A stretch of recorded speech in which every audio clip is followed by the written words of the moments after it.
Bien que leurs noms soient souvent utilisés de manière interchangeable, le ciment et le béton sont des produits totalement différents. En fait, le ciment est l'une des principales matières premières utilisées dans la production du béton, avec l'eau et les granulats. Le processus de fabrication du béton commence par la fabrication du ciment, le liant essentiel qui retient l'eau et les agrégats ensemble dans le béton. Il existe de nombreux types de ciment, mais le plus couramment utilisé est le ciment Portland ordinaire.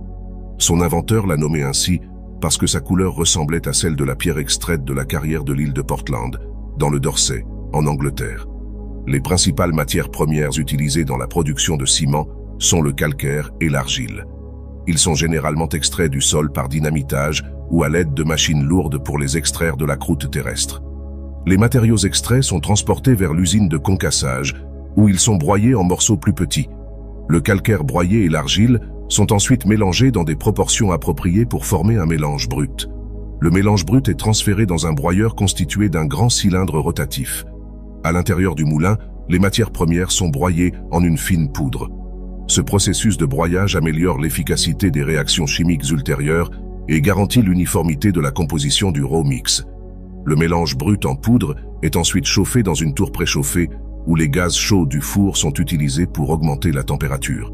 Lorsque le mélange brut passe dans le préchauffeur, il subit une calcination partielle, ce qui signifie qu'une partie des carbonates contenus dans le calcaire se décompose pour former de l'oxyde de calcium chaud. Le mélange brut préchauffé et précalciné entre dans un four rotatif qui est un long four cylindrique. La température dans le four atteint environ 1450 degrés Celsius. Dans le four, les matières premières subissent une série de réactions chimiques complexes et de frittage, entraînant la formation de petits nodules de la taille d'un marbre appelé clinker. Le clinker est constitué de silicate de calcium, d'aluminate et de ferrite. Le clinker est déchargé du four et passe à travers un refroidisseur de clinker, où de l'air est soufflé à travers lui pour réduire sa température. Le refroidissement du clinker est important pour maintenir sa qualité et éviter la formation de formations cristallines indésirables. Le clinker refroidi est ensuite broyé avec du gypse et d'autres additifs, tels que des cendres volantes, des scories ou de la pouzzolane, dans des broyeurs à ciment pour produire une poudre fine. Du gypse est ajouté pour contrôler le temps de prise du ciment. Une fois préparé, le ciment est prêt à être transporté vers l'usine de béton. Le ciment étant un élément crucial du béton, les laboratoires des cimenteries vérifient chaque étape de la fabrication par de fréquents tests chimiques et physiques. Les laboratoires analysent et testent également le produit fini pour garantir qu'il est conforme à toutes les spécifications de l'industrie. Maintenant que le ciment est prêt, il est temps de se procurer les granulats. Les granulats sont le composant le plus important du béton, représentant jusqu'à 75% du béton en volume. En termes de composition, les granulats sont composés à la fois de gravier et de sable. Le sable est ajouté de manière à ce que les espaces entre le gravier soient complètement remplis, donnant ainsi au béton une adhérence et une consistance plus forte. Un granulat bien calibré, qui est un mélange équilibré de particules grossières et fines, réduit les besoins en ciment, rendant ainsi l'ensemble du processus beaucoup plus rentable. C'est le moment idéal pour parler des étoiles cachées de la fabrication du béton, les adjuvants. 16 produits chimiques offrent de nombreux avantages et peuvent être ajoutés au béton pour améliorer ses propriétés. Les plastifiants confèrent au béton une plus grande maniabilité, c'est-à-dire sa capacité à être facilement moulé et mis en place sans ségrégation ni fuite excessive d'eau, lui permettant d'atteindre les zones encombrées. Les accélérateurs ou retardateurs sont un autre type d'adjuvant qui accélère ou ralentit le temps de prise du béton, du fait que le béton se fissure sous tension. De nombreux additifs chimiques ont été développés pour augmenter la résistance à la traction du béton.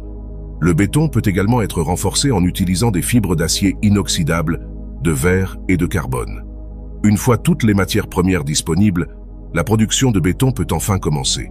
La première étape consiste à mesurer les proportions de ciment, de granulats, d'adjuvants et d'eau en fonction de la résistance et des caractéristiques souhaitées du béton. En fait, la conception des mélanges de béton est une discipline totalement différente dédiée à la recherche des bonnes proportions de matières premières afin d'atteindre une résistance à la traction cible. De plus, des codes de construction ont été élaborés qui précisent le rapport ciment, granulat et eau en fonction des différents types de construction. L'étape suivante consiste à bien mélanger les ingrédients pour créer un mélange uniforme. Traditionnellement, Cela se faisait manuellement à l'aide de pelles sur une surface plane, comme une dalle de béton. Cependant, de nos jours, les bétonnières sont couramment utilisées, ce qui automatise et accélère le processus. Le processus de mélange garantit que les particules de ciment sont réparties uniformément dans les granulats. Une fois les ingrédients secs mélangés, l'eau est ajoutée progressivement tout en continuant de mélanger. Lorsque l'eau et le ciment sont mélangés, une pâte appelée pâte de ciment se forme. Le processus d'hydratation génère de la chaleur et se poursuit sur une période prolongée, augmentant progressivement la résistance et la durabilité du béton. Le processus de malaxage se poursuit jusqu'à ce que le béton ait une consistance uniforme. Lors de cette étape, il est important de vérifier la maniabilité du béton. La consistance du béton peut être ajustée en ajoutant plus d'eau ou d'ingrédients secs si nécessaire. Une fois le béton malaxé et ayant la consistance souhaitée, il est transporté et mis en place à son emplacement définitif. Cela peut être fait en le versant directement dans des moules de coffrage ou en utilisant des équipements spécialisés tels que des pompes ou des convoyeurs pendant le processus de mise en place. Il est important d'éviter la ségrégation, c'est-à-dire la séparation des gros granulats du reste du mélange. Une fois le béton mis en place, il doit être correctement compacté pour éliminer tout vide ou poche d'air. Ceci est généralement réalisé à l'aide de vibrateurs ou par des moyens mécaniques tels que le bourrage ou le laminage. Le compactage garantit que le béton est dense et présente une bonne résistance et durabilité. Une fois le béton mis en place et compacté, il doit être durci.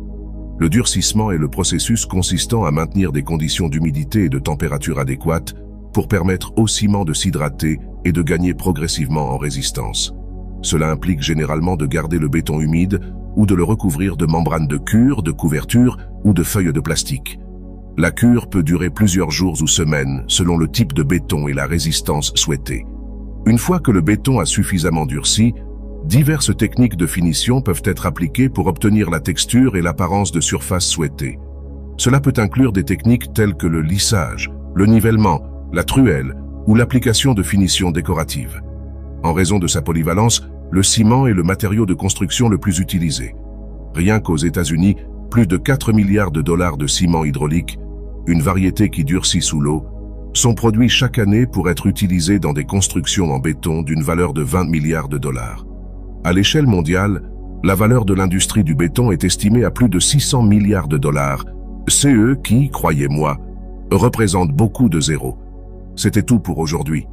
Si vous avez apprécié cette vidéo, n'oubliez pas de cliquer sur le bouton d'abonnement pour pouvoir voir plus de vidéos comme celle-ci à l'avenir. Merci d'avoir regardé et à la prochaine fois.